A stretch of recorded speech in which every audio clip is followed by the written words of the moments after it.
it's time to talk about what exactly. And his we're live, conduct ladies did and to our gentlemen. Community and to these families. So these speakers are grouped, not necessarily within the groups as they march down the street, but there is some logic to, so we're not going to bounce all over the place, is what I'm trying to say. We'll try and clump them together to make the most sense to the court, and with the court's permission. We have a set lineup, of course. We may need to be a little bit fluid depending on somebody's emotional state or desire to speak when it's their appointed turn. There are some individuals that have said they're going to try and read their statement to the court, but they may not be able to get through it, in which case I believe Jen Dunn will step in and read the remainder of the statement for them. Thank you.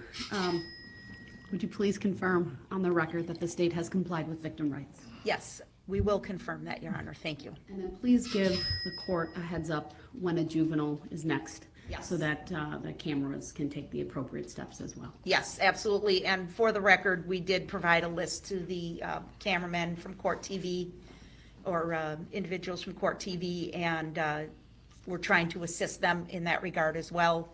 We want to thank them again for their high degree of concern for obeying the court's order and their respect and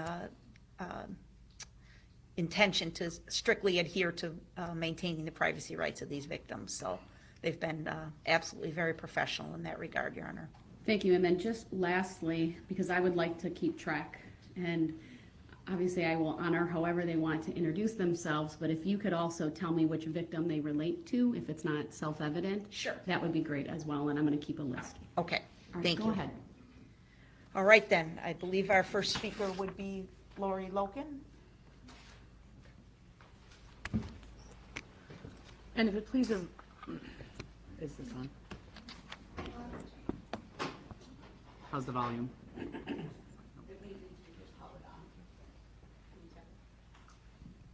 There we go. If it pleases the court, Your Honor, one of my staff will actually go let Court TV know when a minor is coming next. Thank you. I would appreciate it. All right. And are you going to say the victim that you relate to, or I can tell the court this is for victim you? Thank you. Good morning, ma'am. Thank you for being here. Good morning. I'm addressing the court. Is the microphone on? Yeah, it is. Okay. I'm addressing the court, but I also want to direct my comments to Darrell Brooks, Jr. My name is Lori Locken. I was walking with the Catholic community of Waukesha, my church family. We were celebrating the joy of the season in preparation for the birth of Jesus when you made your decision to drive through the parade route. It truly amazes me that you deny your accountability for the damage and hurt that you have willfully caused. In the years ahead, I urge you to carefully consider the sorrow and grief of the Waukesha community and the world at large. Ponder the loss of lives within our families, the physical and emotional injuries that may never heal, and the sense of personal safety that you robbed from us. As for me, you never gave me a chance. I turned around and it was only seconds before you hit me square on. I clearly remember feeling the impact. The searing pain of that blow is as clear to me today as it was a year ago. Since then, I'm healing as best as I can from the physical injuries, but you took away my peace and my trust, something that I will never regain. My prayer for you is that you will find your salvation in the midst of this evil. I hope that you will repent for the heartache you have caused so many. I too pray that your own personal wounds that you have sustained through your life, which has created so many demons in you, will be healed through this action. Thank you. Damn it. I will sign him in. Thank the court for this opportunity. I am Bill Mitchell, formerly known as victim ZZ. To you, Mr. Brooks, I'm charge 52. On November 21st, 2021, I was marching with the Catholic community of Waukesha and the Waukesha Christmas parade. I was walking in the back and I noticed our banner was flying up because of the wind. So I went up to hold down the middle with so people could read it. I was joined by a priest who helped hold it down. We walked almost the entire joyful parade route when something caught my attention. I turned around and saw a headlight. And then I was hit. I didn't see the driver and I didn't see the type of vehicle. I flew over the hood and ended up on the ground with 8 broken ribs, bruised lung, fractured hand, finger, and my face was slashed open in several places, required stitches. Strangers and friends came to my aid as I lay bleeding in the street. I spent 3 nights in an ICU. Recovery was slow. My hand still has painful cramps that freeze in my fingers.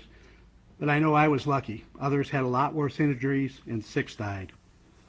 The impact on my family was great. My wife was home recuperating from surgery when she received the call I was hurt badly and on the way to a hospital trauma center. Not able to drive yet, she had to wait for my son and his fiancee to pick her up and drive her to Oconomowoc. And after I was released, she had to do a 180 from patient to be my nurse and help me in even the most basic tasks. The stress had slowed her recovery. The continuing pain was a major factor on me giving up a part-time job I enjoyed. We had to rely on family and friends for transportation to doctors for follow-up care for months. Neighbors pitched in to do my yard work and snow removal. Youth from the neighborhood decorated the inside of our house for Christmas. This crime had a ripple effect throughout the community. I do want to take this opportunity to thank all of you for your diligence and sacrifice to be here. I tell people I was blessed because I didn't see the carnage that night. I just saw people helping me. But the jury and all of you had to watch the entire awful scene on videos and hear detailed reports of what happened. I'm sure that's going to stay with all of you. I wanted to thank the judge for her patience and knowledge, the police, Detective Casey, for their thorough investigation and quick arrest, the prosecution for presenting such a strong case. A special thank you to Jen Dunn, Carrie, and the entire victims assistance team that informed, comforted, and listened to the many people impacted by this tragic event. Finally, I can't bring myself to thank the defendant, but the response to the evil act he did shined a spotlight on how strong, supportive, and loving community we live in. Many people and organizations stepped up to help me. Family, friends, neighbors, co-workers, first responders, Aurora, doctors, nurses, my church family, the Catholic community of Waukesha, Knights of Columbus, AOH, United for Waukesha Community Fund, Catholic Charities, and so many strangers offered support and prayers. The vast majority of people are good. That said, then there is Mr. Brooks. He is a unique individual. Who can have a clear conscience after running over kids like speed bumps and killing 6 people? I would suggest someone without a conscience. He doesn't ask for forgiveness. He doesn't admit to doing anything wrong. It is never his fault. When he slapped a woman, it was her fault because she made him mad. I believe if he made it home that night with the red SUV, he would have told his mom the damage wasn't his fault. He was in a hurry and people didn't get out of his way. Some crazy, old, fat, gray-haired guy body slammed his hood. I didn't watch all the trial, but the parts I saw showed Mr. Brooks had a lack of empathy for his victims or remorse for his actions. The only regrets he seemed to have is that he was caught and the impact on his own life. Free, he would probably not drive through another parade, but chances are someone so self-centered as Mr. Brooks will hurt other people again. The only life he seems to value is his own. I don't believe that Mr. Brooks will think about me or any of his victims ever. The feeling is mutual. I really don't think much about him now, but when the prison door closes on this felon, I won't think about him again. I do hope Mr. Brooks will use the Bible for more than a courtroom prop. He may want to start with the basics that I know his family had taught him, thou shalt not kill, but then you might want to read Galatians chapter 6, verse 7. Your Honor, I hope you give him the time to read and study the Bible. Mr. Brooks did everything he could to try to make the trial a circus. It is not a circus. It's not even about Mr. Brooks. Today, the court will hear what the trial is about, the victims. And as former victim ZZ, I would ask the court for a sentence that keeps the defendant, Darrell E. Brooks Jr., away from society forever. Thank you. Thank you, sir.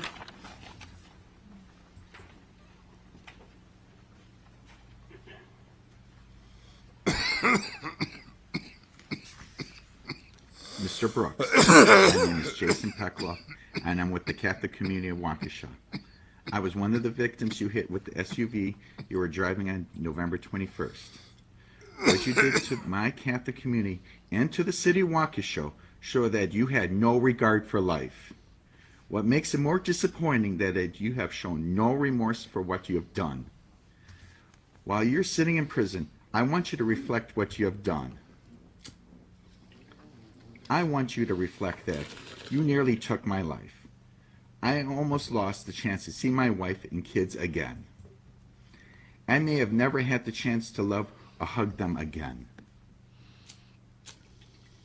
You intentionally harmed my community, whether it was physical or psychological. You stole our innocence that day.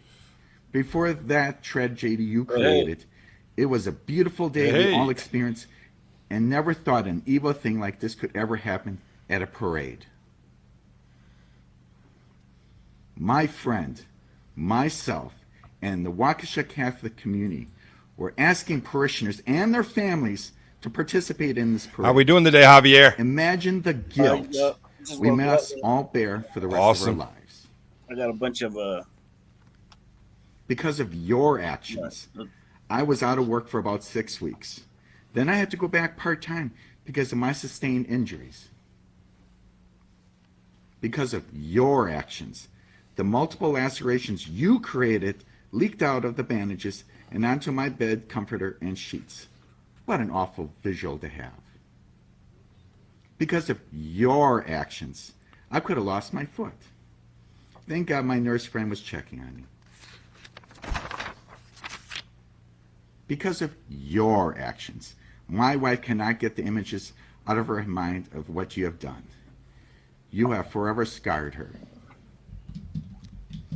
Because of your actions, my wife had to hand over my children to our community friends to check on my lifeless body. Because of your actions, my children, 4 and 6 at the time, had to go with a grieving friend to find her own child that was in lockdown. It took a while for them to be reunited. Because of your actions, my children are scared to death when they had to cross the same street you drove down. They were bawling and begging me not to cross the street. Because of your actions, I need to reassure my children that it is safe at parades. Not sure they ever feel 100% safe. Because of your actions, not all people in our community are ready to go back to the parades. Again, you stole that innocence from them. Because of your actions, my children are scared of sirens. Because of your actions, they were scared of red SUVs every time they saw one. They cried and hid. Because of your actions, I walked into the entrance of my children's school and felt like a triage unit. I saw children on crutches and a walker. What an awful image to be burned into my memory. Because of your actions, I feel terrible. I could not help my community and the city by testifying during the trial. Your cowardly actions did this. Your actions forced my family to seek out therapy and resolve in their minds what happened. Your actions made us second guess what we did that day. What could we have done differently? During this trial, you show no remorse. It makes you look like a monster. During the trial, you show little regard and respect to the court. It makes you look disrespectful. During the trial, You treated multiple witnesses terribly. You were trying to twist the words of our pastor, who is a man of the cloth. You made a comment to a witness you injured that he was walking fine now. It makes you a callous jerk. Despite what you have done to my community, I forgive you. Forgiveness does not remove the need for justice. Justice must be served and you must go to prison. My prayer is that forgiveness will heal your wounds and the wounds for the city. Thank you. Thank you, sir.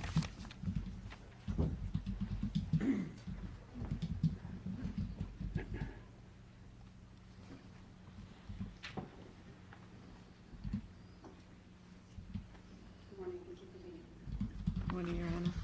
My name is Margaret Petulis, victim BBB, count 54. I know I am blessed to be here today to present my statement to the court. Darrell Brooks's choices on November 21st, 2021 took a toll mentally, physically, and emotionally on me, as well as affecting my family. I remember the moment someone yelled "car," and I turned to see a vehicle behind and to the right of me. My thought was, what is this vehicle doing here? After that moment, I have a void in my memory. My mind won't let me see what happened. I remember my thoughts. Oh my God, this can't be happening. Please, not my hip, not my leg. My next memory is lying on the ground with a person from our group and a nurse talking to me and asking how I was. They worked on keeping me calm and from going into shock. I will always be grateful to them.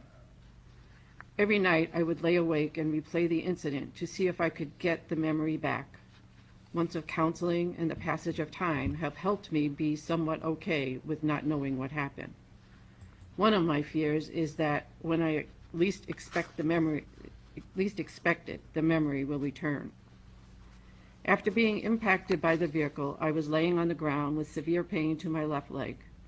Emergency people stopped by, and one questioned whether I had been shot, and all I could think of is, why would I have been shot?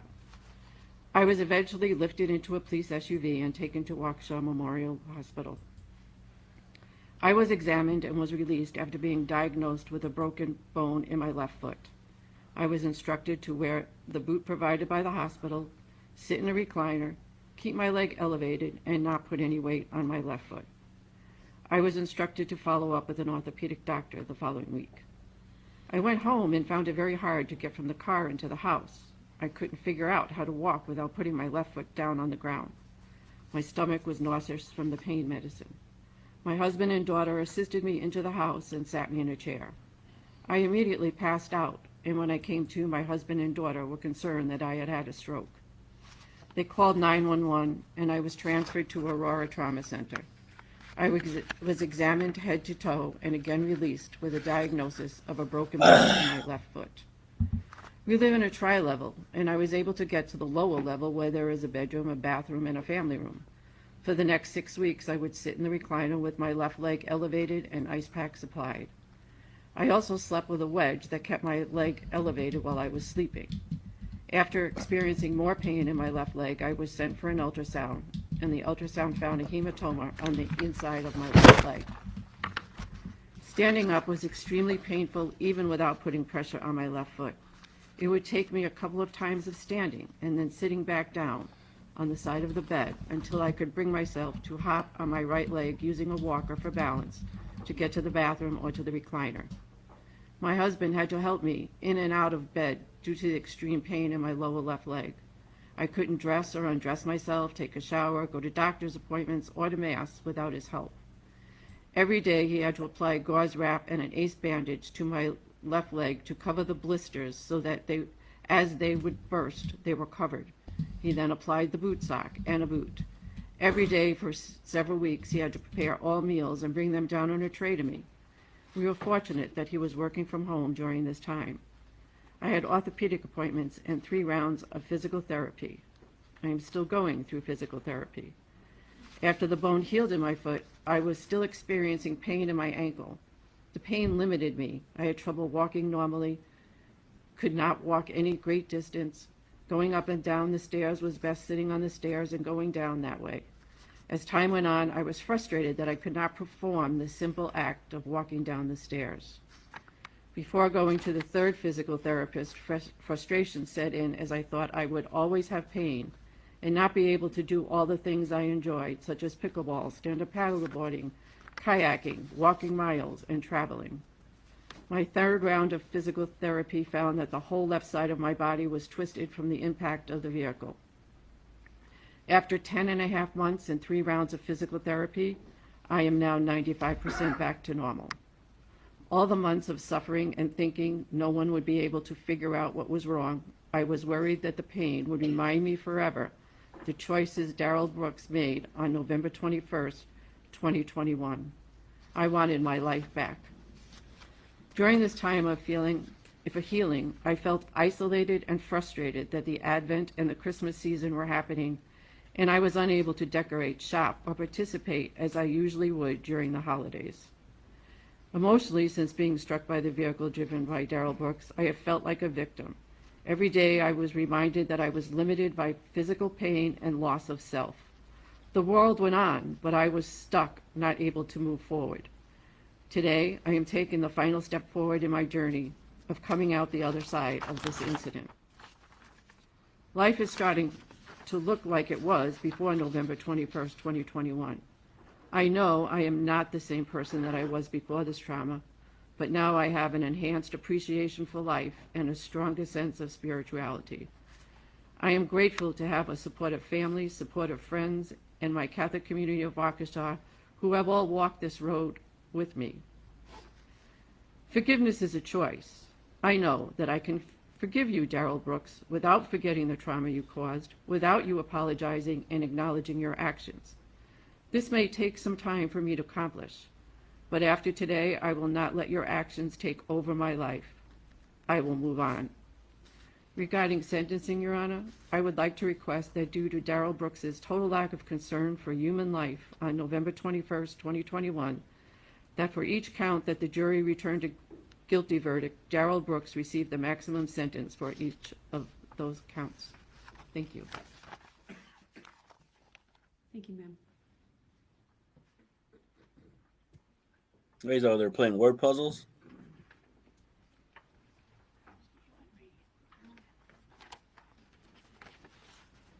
Good morning. My name is Jeff Rogers. My children were victims U and V. I'm a father of 4, 3 of which were marching with me in the parade last November. 2 of my children were struck and injured. I also serve as the president of the Waukesha Blazers baseball and fast pitch organization and was a couple months into that job at the time of the parade. I've debated whether or not to read a statement for this sentencing. At the end of the day, I felt it necessary to have my voice heard. For my sake, for my family's sake, and for the Waukesha Blazers' sake, and for all the other victims. I'm here today with families that I love, and I'm so sorry that this happened. First of all, this event was completely avoidable, and from my perspective, there has been zero remorse, sympathy, or acknowledgement of the victims by the defendant. All he had to do was stop the vehicle when he saw the crowd, and none of these lives would have been changed forever. For this reason alone, he needs to be locked up for the rest of his life. But enough about him. This is about the impact of the event on me, my family, and our Blazers organization. I'd like to speak as a father, first of all. The impact this has had on my family and I has been immense. This last year has been full of confusion, irritation, anxiety, and depression. We haven't been able to live a normal life. The trial has been dragged out, and literally we were pulled back through to relive everything, all because this person wouldn't admit it like a man and take what was coming to him. My kids are some of the strongest people I know, and they have proven that through the faith in God they've displayed throughout. However, the impact this has had on them literally makes me sick. No more parades, that joy is gone. This is something that will never leave them. I'm still learning things today as well about what they heard and saw that day. I pray every night that God continues to strengthen them to push through and know that He is in control. That night when we got home, I'll never forget Caden looking at me with glassy eyes. He looked up at me and said, "I'm really glad Riley is okay," and started to cry. When my wife Stacy sat on the chair next to me that night, it felt different. She hugged me longer than normal and a lot more firm than normal and said, "Thanks for keeping our kids safe." Everyone saw on the videos that were shown, we're literally inches away from losing 3 out of our four children, and myself included. I thank God each day that he spared us and provided the adrenaline, courage, and strength to get my kids out of the way, gather all the kids we could, and pray together. My wife was going to come with us that night along with our toddler son. I play things in my head over and over, imagining what could have been if she would have come. Where would she have been standing when that SUV barreled through? I have flashbacks most days to Maya's jacket slipping through my hand. If I wouldn't have grabbed it the second time, I know what the outcome would have been. Riley still has trouble sleeping, with some nights getting out of bed 6, 7, 8, 9 times because she heard a noise or doesn't feel safe. A few days ago, I was one-on-one in the car with her, and I finally apologized for not finding her right away. Thank God our friend found her and kept her safe, but as her dad, I've lived with the fact that I couldn't find all my kids that night after it happened. I went way too long not knowing where my kids were, with panic overwhelming me. As a father, I can confidently say that this incident had a year-long impossible impact on me and our family. Are we managing? Yes, of course, as God is in control. Now to speak as the Blazers president. This was a happy gathering and almost the kickoff of my presidency with the Blazers since I was only a couple of months in. We were getting to know each other, welcoming a new coach, our new board members, and overall just ready to advertise our Blazers program. Looking back at the pictures from prior to the tragedy, we were so happy. So much love and camaraderie. We were ready for an awesome season. I spoke just prior about my perspective during the event as a father of 3 kids, but as the president of our organization, the weight of the moment to find an account for everyone felt like it was on my shoulders. We had nearly 35 people there. I knew I had lots of help, and for that I can't thank the other parents and coaches enough. The moment was a blur, and gathering and putting kids up in the truck was the priority. From there, the kids I could find huddled with me in the theater, and we said a prayer for those injured and being attended to. I knew that the next few days were going to be intense, but I never fully grasped how crazy the following days, weeks, and months would be. The amount of turmoil and struggle for our Blazers organization was literally insurmountable. From the moment of the incident, the amount of media and law enforcement interaction was exhausting and unending. Media showing up at my door asking for individual participants' status. Unbeknownst to them, the 2 of my children were hurt. There was nonstop email flow, phone calls, planning, coordinating, and filtering through things. It was endless work. This job went from something I truly loved, from my biggest passion in life, to something I cried about for months. I went from giving speeches on Facebook Live about how cool our new indoor facility was to speaking at Jackson's funeral. From there, the community really pulled together. The amount of love and compassion that came our way was also unending. It was honestly overwhelming. For that, we cannot thank this community enough. Finally, I wanted to briefly touch on the true impact this has had on me. My faith was challenged over the past year, but I can confidently say it's stronger than ever. The hardest part about the whole incident was not knowing where my kids were, not having answers for what just happened, not knowing if more danger was coming. I knew I had Maya next to me, but when I went back and forth screaming for Caden and Riley, that horror plagues me every day. I go back to those moments quite often, and when I watch the videos during the trial, it brought back all those feelings. Pure and utter terror, that's what it was, and that's the impact it still has today. Finally, in closing, I'm a man of faith and wanted to share 2 Bible passages which have pushed me through. First of all, my confirmation passage, Joshua 1:9. It reads, "Have I not commanded you? Be strong and courageous. Do not be afraid, do not be discouraged, for the Lord your God will be with you wherever you go." And secondly, I met with my pastor prior to testifying, and he provided me with an excellent part of Scripture. Philippians 4. It says, "Rejoice in the Lord always. I will say it again, rejoice. Let your gentleness be evident to all. The Lord is near. Do not be anxious about anything, but in every situation by prayer and petition with thanksgiving, present your requests to God. And the peace of God, which transcends all understandings, will guard your hearts and your minds in Christ Jesus." Thank you for listening, and may God strengthen us all. Thank you, sir.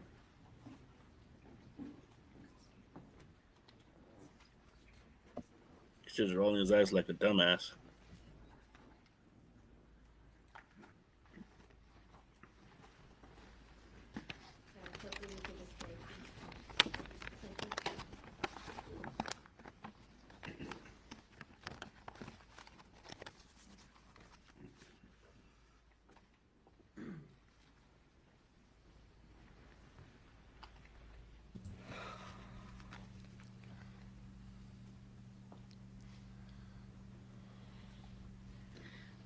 My name is Jessica Gonzalez, and this is my husband, Juan Gonzalez Lopez. We represent the Blazers organization, as well as many others, and you could even argue the state of Wisconsin. Last night, as I thought about my statement, my son scooched over on the couch and snuggled into me. He laid with his head on my lap and I stroked his hair. We stayed like that until it was time for bed. He knows we're here today, and it was as if he knew we needed a little extra love last night. Moments like these should be pure with love and affection. But since November 21st, they are mixed with flashes and images of what could have been.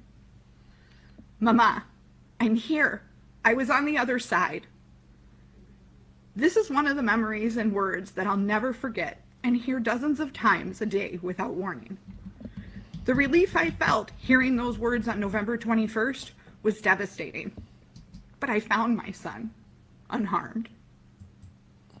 That should be the end of the story, right? We're fine, right? Physically, yes.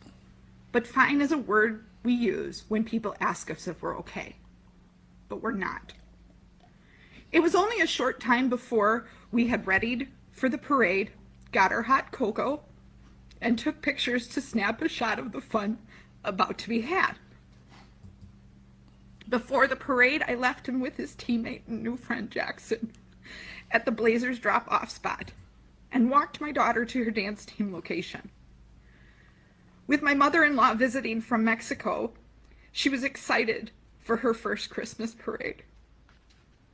Stationed at the corner of the Clark Hotel with friends, my daughter's dance group waved with smiles as they passed us. She was headed to the library where I would pick her up. The Dancing Grannies, one of our favorite groups, performed flawlessly as they passed us. My son's baseball group was after the extreme dancers, who were within sight. Then the gasps and screams came from everywhere, and the red SUV sped past us. I yelled stop and put my hands out like I had the power to make it happen. I felt like I was punched in the stomach when I realized the SUV came from the direction of my son's group. Panicked and lightheaded, and knowing my daughter was safe, I ran to find my son. Running through the streets, my legs felt like they had a life of their own. I found Jackson first. I saw his little body in his Blazers jersey. His eyes looking up, looking nowhere. I knew he was hurt badly. Seeing Jackson on the ground, I began looking for my son amongst the rest of the bodies. I screamed hysterically, searching frantically. What ifs filled my head. I heard Mom from so many directions, but it wasn't him. Finally, it was. I turned to see him with other Blazers who were in the team truck. He called out to me, "Mama, I'm here. I was on the other side." Yes, I found my son unharmed, but after, the chaos continued. We ran. I covered his eyes as we rushed back to our group. I called my husband to tell him something terrible had happened, but had no words to explain. Headed for the library, we were told there was an active shooter. We ran again. I covered my son's head with my arms so bullets would hit me first. He cried. I tried to assure him and myself that things like this don't happen. At the library, I ran up the stairs and shouted for my daughter, who was huddled with a friend and her daughter. Yes, I found my children unharmed. But after, the pain and terror continued. After the parade, we discovered people had died, and that several people in my son's group were hit, including his coach and teammate. We learned that my son's teammate was in critical condition, but I already knew this. I still see his eyes without closing mine. What does it feel like to attend a funeral of a child your age? I hate that my kids know. I hate that I didn't get a chance to cheer on my son and Jackson during the baseball season last year. I hate that my son said it was weird having one less teammate. For more than a week, it was late nights to avoid sleep, and our family of 4 piled into one bed. There was no question this was a traumatic experience. Counselors were available. My son didn't want to talk about it, and today still doesn't. I tried to return to work. I tried to return to teaching. I couldn't make it through a day without feeling hypervigilant, startling at every noise, having a panic attack from the sound of a door, shout, thud, gasp, anything and everything.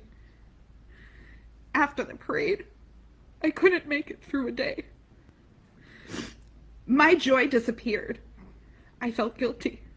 I had no right to feel joy since my son and daughter were alive and others were not. I was open about questions my kids had, but I cried and screamed in agony when they weren't around.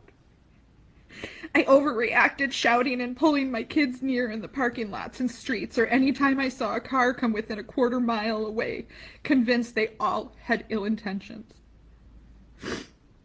PTSD throws all the punches. I left my career to work intensively on healing in a program for PTSD. I have only just returned to the workplace, only just a month ago. Something quieter, something with less action. Because after almost 1 year, some days still feel like November 21st was yesterday. Intrusive memories, hypervigilance, nightmares, anxiety, panic attacks, depression, anger, guilt, shame.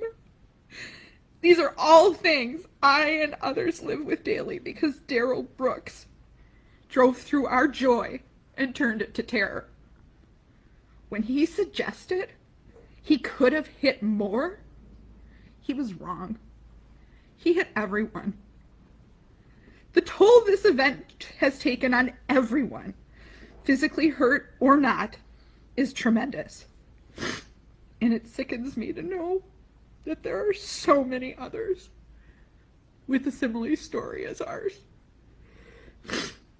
I know some today may offer forgiveness, but for me, forgiveness is for accidents, for mistakes or poor choices that the offender expresses remorse for their actions. Darrell Brooks offers no remorse, but he did search for sympathy for himself. I cannot offer forgiveness. I will not.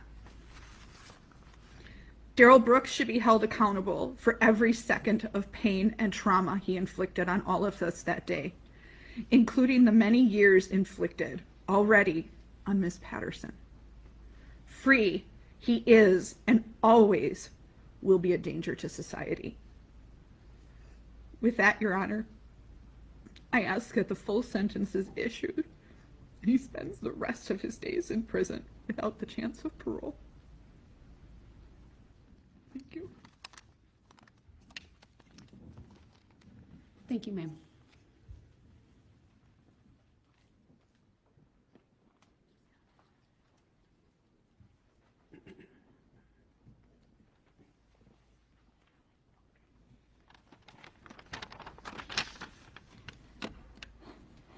I'm Lindsay Conkle, and my family walked with the Waukesha Blazers. November 21st, 2021, my family walked in the Waukesha Christmas parade. My boys were dressed proudly in their baseball jerseys, streets lined with smiling faces. The crowd was happy and excited. In a split second, excited cheers turned into sounds of screaming and horror. A trail of bloody bodies were left laying in the road. My family was not physically injured that day. We somehow dodged the path of the car by inches. Our mental and emotional injuries were severe, and they remain a struggle for us every day.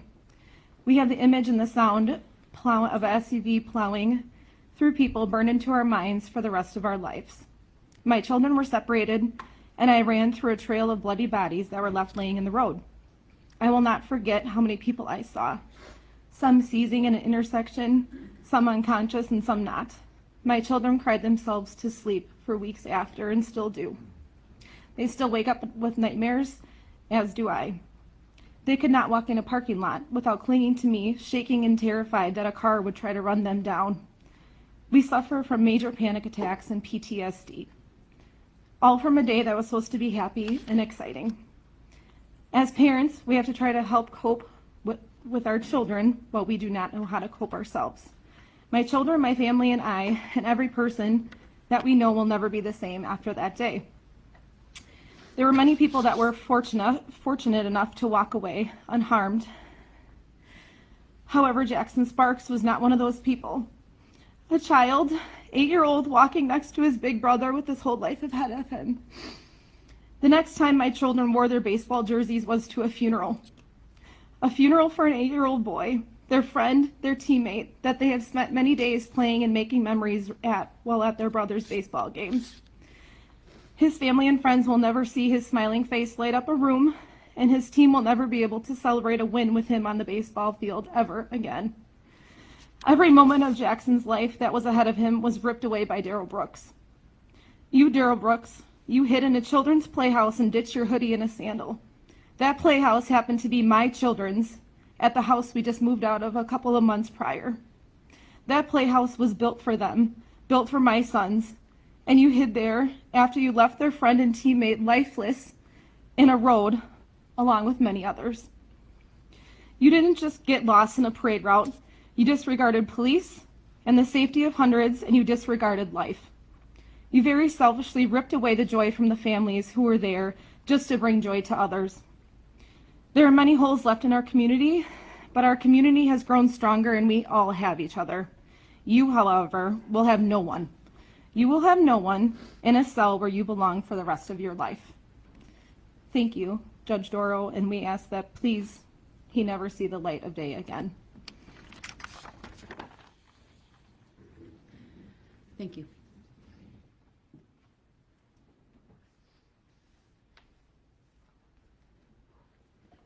Yeah, he looks psychotic today. Hope he never sees the light of day again. Hope they plant a tree and his family members can eat off it before he'd ever see the light of day. My name is Sherry Sparks. I am Jackson and Tucker's mom. I stand here today with my son Tucker and my husband Aaron. I'm here today to represent my family, but mostly for my boys, who were both struck down by the red SUV on November 21st. I want to give a voice to our son Jackson Sparks. Our family is forever changed. We are hurt, angry, traumatized, and broken. November 21st was a day that was supposed to be fun and filled with laughter and smiles. Instead, it became a nightmare full of fear, screams, and tears. Put the first one up.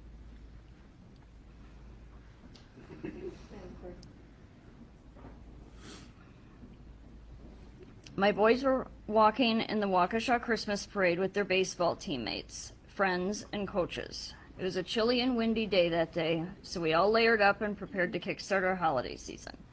We met up with our Blazers group, decorated the truck, prepared the buckets of candy and flyers for the boys, took some group photos, and then I left to go find my... I wish I could say I didn't know how hard it is to feed my family during the holidays, but I've been there. When you donate a Food Lion Feeds box, you're filling tables and hearts with hope this holiday season. Food Lion Feeds, here for every moment. My seat near the end of the parade route and wait for our group while enjoying the parade. I had no idea then the nightmare that was coming my way. Nor did I know that it would be the last time I would hear Jackson's voice and see his smile. I wish I would have known then that the hug he gave me before I went to sit down was the last hug I would ever get from him. I would have held on to him a lot longer. After the red SUV flew past us, it was pure chaos. I will never ever forget the horrible sound of the car hitting bodies and the thud of bodies landing on the ground. I immediately grabbed my favorite plaid blanket, ran up the street to find my boys. What I found shook my world. I saw Jackson first in the arms of a police officer. He was running him to get him medical attention. My husband was right behind them and told me that Tucker had been struck also. Pointed me back to the direction where Tucker was. Can you do the second photo, please? That's Tucker underneath my blanket there, the plaid blanket. My world came crashing down at that moment. I wanted to scream, I wanted to throw up and cry. Adrenaline kicked in and I went to find my boy. I spotted Jackson's baseball hat lying in the road first. Then Tucker's hat. Then I found Jackson's shoe, which kind of led me to Tucker. I finally spotted him. He was one of the many bodies lying in the road, covered in blankets. I recognized the shoes on his feet. That's how I found him. They're sticking out from under the blanket. I stayed at Tucker's side as he lay in the road waiting for an ambulance to come back for him. He was semi-conscious, but we couldn't move him without a backboard due to his head being injured. They had run out of backboards. Luckily, a nearby shop owner / hero dragged a door out of her shop to roll him onto so we could get him out of the cold and get him warm. An hour laying out in the cold road where he was thrown from impact. You can go to the next photo, please. This is what we were facing next. Both boys had traumatic head and brain injuries. They both ended up in the ICU at Children's Hospital. Their rooms just a few doors down from one another. The next day, Tucker asked us about Jackson, if he was okay or was he worse than himself. Do you have any idea how gut-wrenching it is to have to explain your 12-year-old son that his little brother isn't going to make it? His injuries were too extensive for his little body to come back from, and that he won't be coming home with us ever again. Leaving him at the hospital was brutal. To see the confusion, frustration, and hurt on his face when he's standing over his little brother in his hospital room, taking in all the machines he was hooked up to, Tucker remembers everything up until the moment he was hit. He had actually turned around and saw the SUV coming towards them. He said Jackson was right next to him. He said he saw a few people get hit, and then he tried to run out of harm's way. He didn't make it. Being the protective big brother, Tucker blamed himself. He felt he should have tried to grab Jackson or done more to protect his little brother. It broke my heart to hear him saying these things. Tucker's physical injuries were also severe. He still struggles with memory issues and brain processing speed. The mental and emotional damage is severe. Survivor's guilt, PTSD, anxiety, he still gets headaches. His little brother was taken from him. He's suddenly an only child now. He misses his little brother and his playmate. Jackson brought out the silly in him, and life will never be the same without him. You can go to the next photo. Every holiday, special event, family function, vacation, there will always be an empty chair or space where Jackson should be. Jackson's absence is very prominent. Every day we face that vacancy, and it triggers sadness and trauma. Jackson's life was taken from him and taken from us. Life isn't the same without him, and it never will be. This morning, I should have spent the morning making him breakfast, taking him to school, hearing about his day later. Instead, I'm standing here in this courtroom, asking for justice for my boys. We came so close to losing both of them that day. I miss Jackson every second of every single day. I feel gutted and broken. It hurts to breathe sometimes. It hurts to live without him here. My mama's soul aches for him. I am emotionally and mentally exhausted. The pain I carry with me every day feels so heavy. Yet I have to push forward, still be there to help Tucker heal, and move forward with find our new normal. You can go to the next photo, please. As a family of faith, we know this man will face God's judgment someday for his actions. Until then, we feel it is this court's duty and responsibility to all the victims to sentence this man to the maximum penalty allowed under Wisconsin law for each and every guilty charge. We feel this man does not deserve to see freedom in our lifetime, nor our son Tucker's lifetime. We have learned throughout this trial that this man is incapable of empathy or remorse. He has shown no sympathy nor apology for all of the pain, suffering, and loss of life he has caused to so many. This man not only took Jackson away from our family, he violently ripped Jackson out of our lives. Jackson was only 8 years old. 8. He only had 8 years here with us. He was robbed of everything. He'll never get to hit a home run, catch frogs with his brother again, meet his wrestling hero, Braun Strowman. He won't ask a girl to prom. He won't go to college, get married, or have children of his own. Jackson will never be able to do any of these things. These milestones will never happen. He was a bright light in our lives. He was very shy to most people, but those close to him, to his family, he was a big ball of energy. He was charismatic and full of light in life. His life was cut out way too short. Jackson and the other victims deserve justice. We deserve closure in order to heal and find our new normal.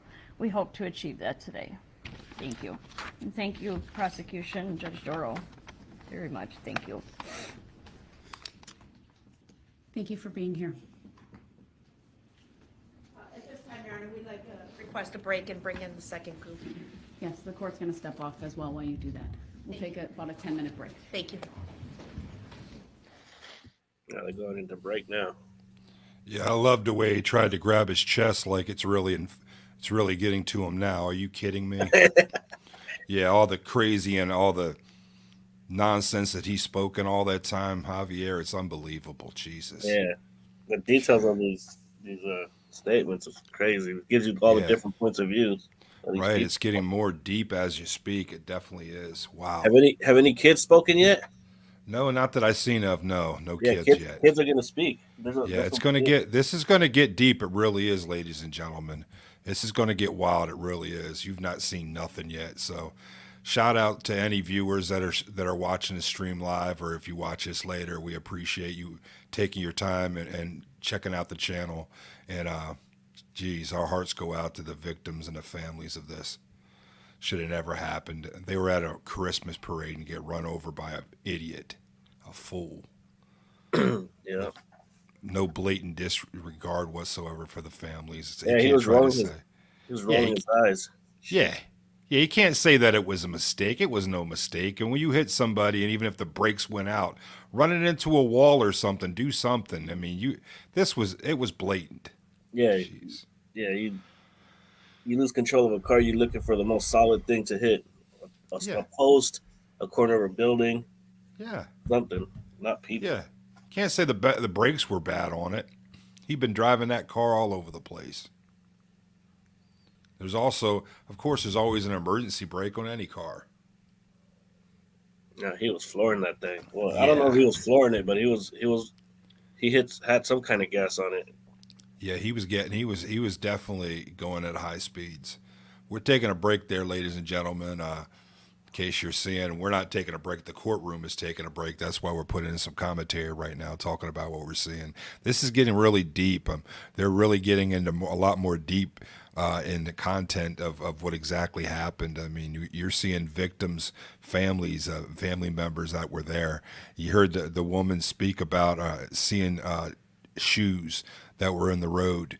Now, ladies and gentlemen, in case you don't know, when you're seeing shoes laying in the road, that means they got hit so hard that they got literally knocked out of their shoes. And that's bad. That's really bad. Our hearts go out to the victims and the families of this. This is ridiculous. Well, you know, it's also bad when you got the judge and the prosecutor crying. Yeah, you hear them sniffing on camera. Yeah. You're hearing? Yeah, that's them. Because you just see the tears rolling off their eyes. Yeah. I was watching to see if they were real tears. They were real tears. Yeah, this is this is nothing fake about this. People are here. These are the impact statements. I mean, you're hearing the victims speak, the families. It wasn't those crocodile tears from what's his name, Brooks. No, when he was up. Yeah, trying to act like he could, trying to put a tear out of his. He didn't have common sense to poke himself in the eye, so maybe something would come out. Yeah, he couldn't squeeze out one tear, but that woman was right there. No, prosecutor, she was crying. Yeah, She The was prosecutor was crying. The judge was crying. You seen wrong. that? Yeah. That's bad. Those people see this kind of shit every day, and you make them cry. Yes. That's when you know it's so horrific that what happened. This is ridiculous. Yeah. So, in case you don't know, we got I'm Joey Nugg Show. In case anyone's watching now, and this is Courtroom Annex. My friend Javier at Courtroom Annex. We're a couple of YouTube channel. So fulfill to subscribe to our channels if you'd like. Yeah, fulfill if you'd like to, and that'd be awesome. And you could watch. Oh, looks like we're coming back, ladies and gentlemen. I'm gonna fade out here. They said 10 minutes. Something. They said it was 10 a minutes? 10-minute break. Yeah. All right, so we're taking a 10-minute break. Back. So yeah, we'll be here for a minute. It looks like. Yeah, they switched the camera. That's why I thought to the top of the. Yeah, we could go come back or just leave it running like this. It doesn't matter. I mean, we could always cut it out later. Well, no, it's going to be live in the stream because this is streaming live right now to YouTube. This I is mean, like if you wanted to make it a video. Oh yeah, I mean, if you wanted to go grab it again. But, we just cut out all of this. Yeah, but I don't. This is all part of the. People are actually sitting there. Somebody's actually one person's watching live. You can see it. I see it. I don't know who it is. I don't know. No, it's not me. But it's not me. Yeah, it's not me either. I'm not watching live, so it would either way. We are still streaming live here on the channel. This is day. They can type something. This is day one. I'm gonna go see the channel on YouTube and see if we can type to them. Oh yeah, you're live. I mean, there's definitely. I went on earlier when I looked on my YouTube channel. We were definitely streaming live. It's definitely going across. I'm going. Yep. See that? Yep. Yeah, we're streaming live right now on YouTube, Twitch, and Twitter. Oh, that's where I'm streaming right now. Now it says it's one person watching right now. Yeah, one person's watching. I don't know who might be watching, but this is crazy. Yeah, I think I'm going to end broadcast right now until they come back up because they might be longer than that, and we're just sitting here talking. So we'll be back, ladies and gentlemen, for continuation of the trial.